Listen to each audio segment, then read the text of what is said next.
Now back to the show on 77 WABC. That's right. I am Amelia, and I'm broadcasting live from WABC studios in New York City and streaming live on iHeartRadio.com and Amilya.com worldwide. Well, it's Restaurant Week here in New York City. It's one of my favorite weeks. I can't wait. And to help us understand more about the restaurant and hospitality business, I asked Jonathan Segal to join me. He is the CEO of The One Group, a publicly held food and beverage hospitality service business that develops and operates upscale, high-energy restaurants and lounges.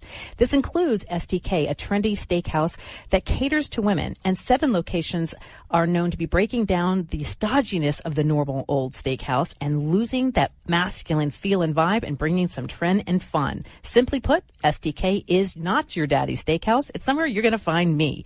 Jonathan has over 38 years of experience working with family-owned hospitality company, and he's proudly the 2013 Ernst & Young Entrepreneur of the Year for New York Region. So please help me welcome Jonathan Segal. Welcome. Hi, thank you. Thank you for being here. It's great to be here. I was listening to your introduction. I thought, you know so much about the restaurant business, I might as well not be here. Oh, no, you clearly have mastered. I had to learn the hard way. And it just was, you know, I think like so many people, I mean, we work with a lot of athletes who always go, I want to open a restaurant. And the concept and the theory is true. You want to, you so love, you see what happens. But I think people really forget how hard it truly is. And the restaurant industry, unfortunately, has the highest failure rate. It does, yeah. I mean, you just, no quicker do they open, do they close. And there is, that's what I was saying in the opening, is it is truly an art form to really learn how to do it and to do something that's memorable enough to bring people to come back. So first of all, tell us a little bit about The One Group. So, as you mentioned in your introduction, we're a global hospitality company. We have 2 principal divisions, our restaurant division, where our principal brand is STK, and then we have our hospitality division, where it's a fairly unique part of our business, and it's where we operate a lot of other restaurants. We'll go into hotels, casinos, and we'll do their entire food and beverage program. So we'll do everything within those facilities, from room service to mini bars. We'll operate the pools, the roofs, all the restaurants. And within that, we have a much broader range of restaurants, but we don't actually consider those restaurants as our brands. Those are restaurants that we actually create for the facilities in which we operate. Which is all the hard part, actually. They can and then hire the experts. To some degree, yes. If you look at the average hotels that we'll operate in, on our hotel that employs about 300 people, normally about 250 of those people will actually be answerable to our company. Pretty much the only thing we don't do in these hotels is sell the rooms, check the people in, clean the rooms, and do concierge services. Everything else is the One Group that's doing that operation, and we'll do it under the name of the flag. So we kind of disappear into the background, operating those parts of the business, which, as you've mentioned, are pretty hard parts to operate. Oh, they're very hard. So I keep reading that STK is focused on women. What does that actually mean? It's a great question, and I'm asked it a lot. It was in 2006 when we opened our first STK. I was coming back from the SLA in Harlem, and I'd secured the space in the meatpacking district on Little West 12th. And my liquor attorney said to me, well, what are you going to put there? And I said, well, I haven't actually worked it out, but the space is great. The meatpacking district I know is going to explode, so I'm just going to get it, and I'll worry about it later. He said, well, it's later. So you really need to decide now. So he said to me, why don't you open a steakhouse? And I said, well, steakhouse, meatpacking, that's good. But the trouble with steakhouses is one of the oldest restaurants in America, but it's probably the most unchanged. We used to joke that the only difference is the walls have got woodier, the red wine's got redder, and the portions have got bigger. And the traditional steakhouse is about 70% men to women. So we thought maybe we can change the paradigm. Maybe we can create something where we take the business tie out and put the girl in, where we take the business chatter out and put music in. So we took everything that we understood about hospitality and restaurants and vibe dining, and we created STK. We made it female-friendly, or appeal to female sensibility, in the design, in the menu, in the layout, by making it a much more social environment. On the menu, everything comes in small, medium, and large. There's a bigger selection of dishes, not just steaks, a large selection of salads and different appetizers. For example, we won't have crab cakes, we have crab salad. So we're catering to a menu which really appeals to a broader demographic. Built round a bar, great music, great vibe. It's a natural place for girls to come and for guys to follow. Yeah, so and for me, because I am one of your customers, and we thank you for that, is the fact that I feel completely comfortable going there by myself, because I mean, I can't tell you, not only did I get to the middle of the floor, the bartenders are incredibly friendly and welcoming. And I like that I can order a small portion. Because if not, you're taking really 2/3 of a steak home, which is such a waste because I don't want cold steak anyway. So I like the customer that I can feel like you actually know me. But the friendliness and the music is off the charts. The music's a big key to us. We have DJs at all our restaurants. And the reason we have DJs is not because we're a club or because we play the music loud, although I have to be honest, we're probably, as the night progresses, a little bit louder than your average restaurant. But we have a DJ because he'll read the room. And I was really interested in your preamble when you spoke about the experience. And you can have an amazing meal in a restaurant, but if the environment or the atmosphere is wrong or the music's too loud or there's something else, it doesn't matter how good your meal is, you're left with that resigning memory of a bad experience because you weren't happy with the venue. We have DJs because most venues will play their music from a iPod or from a computer and they're locked into a playlist. Our DJs will read the room. Once they find a music or a genre or a beat or a rhythm that engages the consumer, two things happen. The room becomes more sociable because we're all dancing and bopping in our seats to the music that we know and we like, and the vibe and energy increase in the room. As the vibe and energy increases in the room, two things happen thereafter. People eat faster and they drink more. They do. And you're sitting, the way the lounge area is set up, it's for like social sitting. It's so you exactly automatically right. get to know your neighbor the way it's set up. You can't go in and not know anybody because you'll know 10 people when you leave. And you bump into them. And the original designer was Lionel O'Hayan from iCrave, and he brought into the dining, into STK, the first STK, the same experience that we have in nightclubs or lounges where everything's lower, everything's like these areas where you commingle. Yep. And if you look at an STK setup, even on the carpet areas, they're like these dining areas where 4 tables really interact with each other.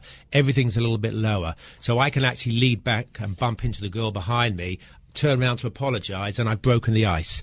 You know, all of a sudden I've started a conversation and I'm in. And once I can start that conversation, that's part of the problem that we have in the social environment. We're all kind of maybe a little bit nervous to start the conversation, but we always go back to places we meet people. Yes, and I absolutely. remember that from growing up. So by creating these environments where people meet people and they're much more sociable, it adds to repeat business for us. No, I think it's brilliant. So my question is, when you're building a big chain, how do you keep each location either the same or more customized for the neighborhood? Is it different? Is it the same? Clearly, I did it wrong. So you have to stay. The most important thing is to stay true to what you do. But what you can't do is take a working process in one state or one city and move that in its entirety to another. This is where there's a lot of great restaurants that try and expand nationally or even internationally, and they actually fail. Within STK, they're all designed very similar. They are built round bars, but there's certain aspects that will change from city to city. Particularly in America, I always joke that America's not a country of 50 states. America's a country of 50 countries, because the way we operate and the way we live and the way we interact in New York is completely different to Los Angeles. It's different to Miami. So what you need to do is really adapt certain aspects of your working process to suit the community that you're actually operating in. If you just pick up a New York style restaurant and plonk it in Los Angeles or plonk it in Miami, you will not be successful. You have to respect the community and adapt your processes to suit their customers. That's probably why so many of them do fail. Absolutely. So when you talk about eating and eating right, and some really focus just on the food but not the experience, is that your signature? I mean, is that what you're known for, combining these two elements together so beautifully? It's the most important thing. I've gone out on a lot of times and had an amazing meal, but the atmosphere in the room has been bad. But the reverse has happened as well. I've gone out and I've had an average meal in an amazing room, and I've had a fantastic experience, and I've gone away and I knew I would go back. You know, the science today behind home-prepared foods is so good. I can invite you to my home and I'll make you a boil-in-the-bag meal, and it'll be pretty damn good. So, we don't just go out to eat solely for the purpose of eating. We go out more because we want to enjoy an all-encompassing experience, and that really is an overriding difference, in my mind, also between success and failure. Awesome. So we're gonna take a couple of calls before we go to break. We're taking a call from Joe. Joe's calling in from Staten Island. Joe, welcome to the show. Hey, how you guys doing? We're doing great. How are you? I'm good. Before my question, I just want to ask you guys, do you realize that this is a segregated all? Whoops, we lost you. Goodbye. There we go. We love technology. Sometimes it works and sometimes it doesn't. So we are going to take a quick break and we're going to fix our little technical problem. And we'll be back in just a moment, taking some of your calls at 1-800-848-WABC, 1-800-848-9222, because it's Saturday and we want to talk to you. I'm Amelia on 77 WABC. If you have a mortgage rate that is higher than 2.75% and an APR of 2.99%, then please pay close attention. And I urge you to call 1-800-700-8068 right now to get the very low 10-year fixed rate of 2.75% with an APR of 2.99%. When you call 1-800-700-8068, a mortgage specialist at Network Capital Funding Corporation will let you know exactly how much money you can be saving within minutes. Yep, the call only takes a few minutes. And this low fixed 2.75% with an APR of 2.99% is only for you, the WABC listeners, from our friends at Network Capital. Okay, so I know you're asking yourself, how can they offer such a low rate? Well, that's because they are a direct lender. It is their own money that they're lending you. So make the call now, 1-800-700-8068, for the very low fixed 10-year rate of 2.75% with an APR of 2.99%. That's 1-800-700-8068. Again, that's 1-800-700-8068. Tell them Amelia sent you. She's not here to change your mind, but she will get you to think for yourself. Call Amilya now at 1-800-848-WABC. Yes, I am Amelia, and I'm broadcasting live from WABC studios in New York City and streaming live now on iHeartRadio.com and Amelia.com. Well, it's Restaurant Week here in New York City, and to help us understand more about restaurants and hospitality business, I asked Jonathan Segal to join me. He is the CEO of The One Group, a food and beverage hospitality service business that develops and operates upscale, high-energy restaurants and lounges, and he's proudly the 2013 Ernst & Young Entrepreneur of the Year for New York City. Well, for some of you who've been out there taking a look at the media, there has been a lot of talk over a post on Craigslist last week about restaurant behavior. And someone was complaining about it is taking so much longer to turn the tables these days. So the people in the restaurant of New York City started an interesting investigation, and they began comparing camera footage from 2004 with recent experiences customers were having in 2014. Apparently, technology has changed more than just the new digital security cameras, because in 2014, the average time patrons spent in a restaurant was just a little bit over an hour. And as soon as the table was filled, waiters brought their menus. 8 minutes later, the food was out and ordered. And once again, and then about 5 minutes, they were end up paying the bill. Fast forward 10 years later, everything is different. Now a customer is seated, given menus, and they take the order, take out their phones. Some ask people for a Wi-Fi connection for the restaurant. Other people are looking up things on Yelp. Other people are asking people to take photographs. Well, it's 21 minutes after sitting down that the average person actually orders the food. And when the food arrives at the table, well, now we have a habit of taking photo shoots now. Everybody does little foodies taking pictures. And even after all the picture taking, so many people now ask the waiters to take the food back because it's cold. 20% of the people who were asked to take the food back for reheating after the photo shoot and after the meal, it now takes 20 minutes to even ask for the check and another 20 minutes to actually pay and be free from the table. That's total. What is the total time now in 2014? Well, the total time went from 1 hour to 1 hour and 55 minutes. Almost double is what has happened in this decade. Our phones might be fun and they might be entertaining, but do they actually cross the line and become rude? We want to ask you, what about those bad restaurant behaviors? Call us 1-800-848-WECs, 1-800-848-9222, because we want to hear from you. So have you seen behavior change over the last decade? Yeah, absolutely.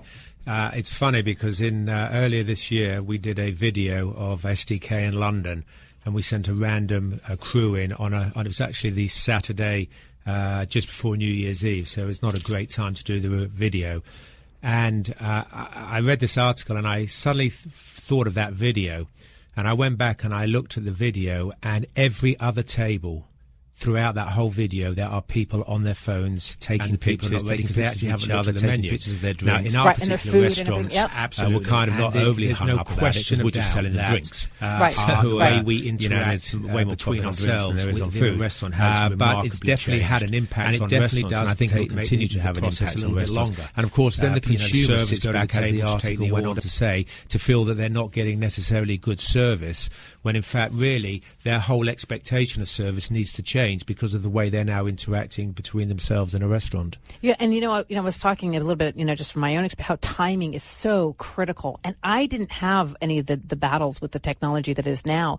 So because the time is now being controlled more by the technology and the customer, the patron, how does that change the bottom line for the restaurant? Because you still have to turn so many tables, right? You're still trying to do a mathematical equation, and it's out of your control, it sounds like. It definitely has an impact. There's certainly ways, and professional restaurateurs that understand these issues know how to speed up service at a table without making the guests feel uncomfortable or unwelcome. But you're right, technology is such that, we can track from the moment the food is put in the computer to when it's fired in the kitchen, to when it's brought out, to when it's served. So, often people will also have a misperception of timing. They'll sit there and say, I've been waiting 20 minutes for my entree, when in fact we know for a fact they've been waiting 12 minutes. And 12 minutes when you're hungry can feel like 20 minutes. So technology is there really to keep us alert to what we're doing, but it doesn't necessarily provide us with a solution, because the truth of the matter is if the client is dissatisfied because they felt they've been waiting too long, then maybe, we have to address that for what it is and not for the way they perceive it rather than for what it actually was. Just makes the restaurant business even more challenging. Just add it to the list of difficulties. So we're going to take a call. Arthur is calling in from Queens. Arthur, welcome to the show. Hello? Hi, how are you? Hi, this is a really great show. I wish you were on every day. Well, I think you need to put that request in somewhere. How are you, Arthur? I'm good. I have a question for the steakhouse guy. Yes? Hello? Hello there. Hi, how you doing? I'm good. How are you? I understand that. We're an open restaurant and everybody's welcome. Absolutely, and it's such a fun atmosphere. Let's take another call. Felix is calling in from Riverdale. Felix, mood today. We're just going to clear the board, and we'll be taking calls from 1-800-848-WABC, 1-800-848-9222, because we're talking about restaurant behavior and restaurants here, because it's restaurant here in New York City, and we want to hear from you, because definitely we all have a little bit 2 cents when it comes to our restaurant behavior. So when you're talking about, we're talking about the art form of actually creating a successful restaurant. Is it different internationally than it is here? Do you have more fun? I mean, Americans, right, always think more fun over there than it is here, or do you still enjoy the interestingness of America? When we opened our first STK, we didn't know whether or not it would move nationally until we opened our second and third. But then we had to work out where we could go first internationally. So we thought, what better place to go than London? I'm obviously British. And the English are kind of pretty boring sometimes. We're very conservative. And so we thought if STK... Although London's a fun city. London is a very fun city. When it comes to our dining, we're pretty traditional. Yeah. And we were just interested to see that if the STK concept would go over in England. And we felt fairly confident that if it was successful in a conservative dining environment, which the United Kingdom is, then we could probably take the concept anywhere. And what's interesting is in London, everybody gets way more engaged than they even do here in America. Oh, no, London is, I'm telling you, it's a fun city. So we were really confident with that. But the same principle applies nationally as it applies internationally. We'll keep the generality of the way we operate, of what we develop the same, but we'll change it for Italy or we'll change it for London so that it fits and works within the community, because it doesn't matter if you're national or you're international. If you don't embrace the local community, then you're going to have a pretty hard job of succeeding. Did you have any concerns about taking kind of like an old concept that's been around for such a long time? I mean, when you say the word steakhouse, we all immediately come to the same pictures. Did you have any nervousness? I mean, it's a fascinating idea, but will it actually pull off? Not doing it here in America, to be honest, because I think America embraces change. And we have some of the greatest quick change artists in the world. Madonna, look how many times has Madonna reinvented herself, and Right. we embrace her every time she does it. So the fact that we were able to come in and rechange the paradigm successfully was because America, I believe, embraces change. I think that's part of the thing that makes this country such a strong country, the fact that it doesn't stay stuck in the mud but continually is progressive in everything that it does, both socially, technologically, and the way we interact in general. So, I mean, and you've been in this for such a long time now. I mean, is there still things about the restaurant industry that just surprise you that you just go... I learn every day, and I learned from that Craigslist posting, without even thinking about it. This is some smart... Whether or not they did find a tape from 2004, is irrelevant. The truth is that what they did write about, or whoever wrote about it, is accurate. So every day you're learning something new, and the most important thing is never to believe your own story in anything that you do. You've always got to remain fresh and try and just change everything up to the extent that it doesn't become old or stale. We're going to be taking your calls at 1-800-848-WABC, 1-800-848-9222, because we want to hear about you. So I definitely have said for myself, I've definitely seen over the last decade how much behavior has changed in restaurants. I'm also European, so again, for us, we were always dressed when we went out. And we had, a lot of the very conservative behaviors around the tables, even with kids and just etiquette. And now you've seen the things have absolutely gotten so much more casual, especially when it comes to the phone, to dress code. And it seems that more control now is on the patron side about the atmosphere in the feel, which I found is just such a hard struggle in the restaurant business to keep what I wanted to create a reality. Right. And so now with even more freedoms, it's just really, you guys have done such a brilliant job by bringing like the right type of people together. I noticed for myself, because again, I'm always out for dinner, out in the areas with clients, is how many women are there and how comfortable it is. I love what you were talking about, that you set the dynamic up so that you can accidentally bump into somebody else to start the conversation. So there's so much thinking that went into this. But statistically, still, restaurants fail over and over and over again. Even some of the most nostalgic restaurants we hear now are just closing up shop because they can't make ends meet. So, and everybody wants to go into the restaurant business. So what is it that you would say to somebody when they're talking about having a concept and actually executing it that they really have to dial down into? I mean, is it that thinking of the floor plan? I don't think anybody thinks about when they think, oh my gosh, I want to go into the restaurant business. And yet it's so critical because it changes the experience. I think that the most important thing is to stay in control of what's going on in the room. We are much as interested, not much more, as interested in looking at the restaurant from 50,000 feet as we are from looking at 6 feet off the table. So we try. Nothing happens in any of our restaurants by accident. Everything happens for a reason or a purpose. When we seat the restaurant, we'll seat the restaurant in such a way so there's a balance in the room. It's not a case of just seat somebody at the first available table. You want to bring the energy in the room up all at one go. But the thing that I would say, if you to turn around to people, is that once you develop a concept or an idea, make sure you stay true to it. So do you have to hire different kinds of people then, because you're really thinking on your feet in real time? You are the type of waiter or waitress that would work successfully at an STK is not necessarily the type of waitress that would work at a Thomas Keller restaurant or at a Danny Meyer restaurant, because our staff are much more engaged in the process.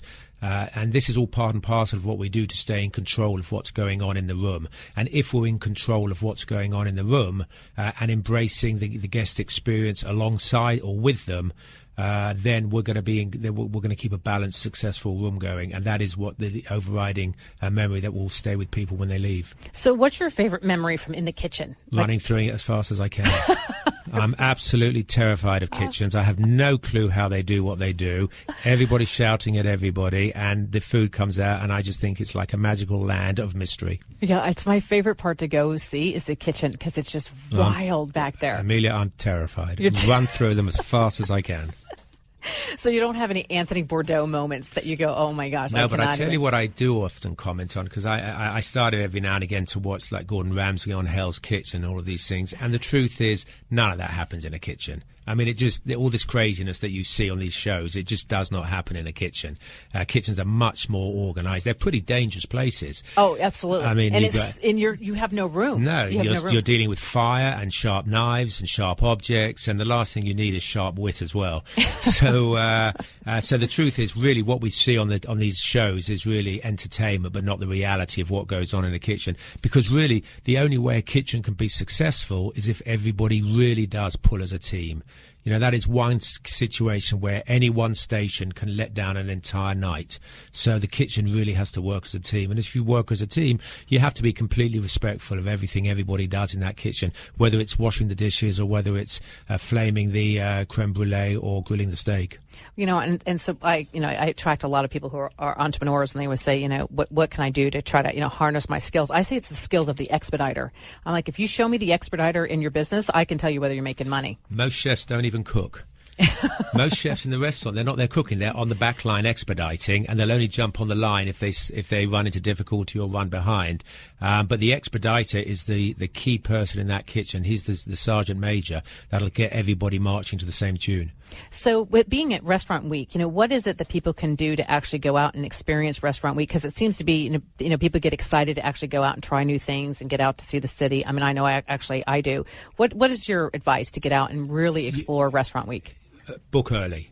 You know, there's about 300 restaurants that participate within it approximately, and of course there's only so many of the prime slots that are available. You can always get in early or get in late.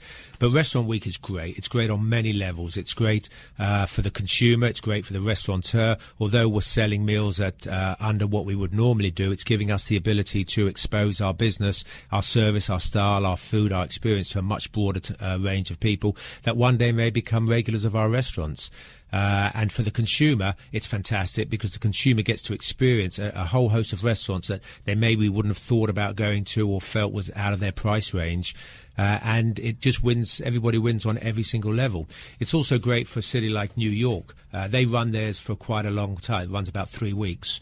And I do know that people that actually will plan to come to New York and Restaurant Week. Oh, yeah, absolutely. Because we have such great restaurants here and such great service, that's be able to come here and know that you can go out and dine in with some of the greatest chefs in the world and some of the greatest restaurants in the world at $25 for lunch or $38, $42 for dinner is fantastic. And so what's next for the One Group? We're going to carry on our expansion. As you mentioned earlier, we are going to open up to about 50 STKs around the world. There'll only actually be about 12 or 14 here in America. But we also have created STK Rebel.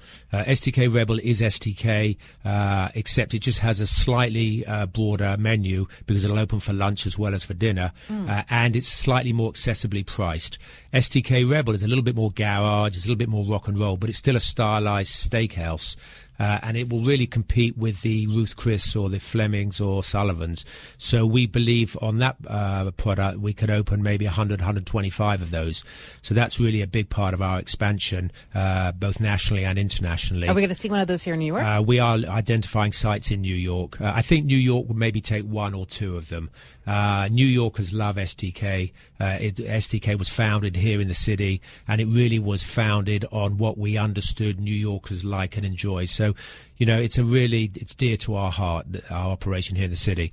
But certainly we see situations where we could have an STK and a Rebel in certain cities.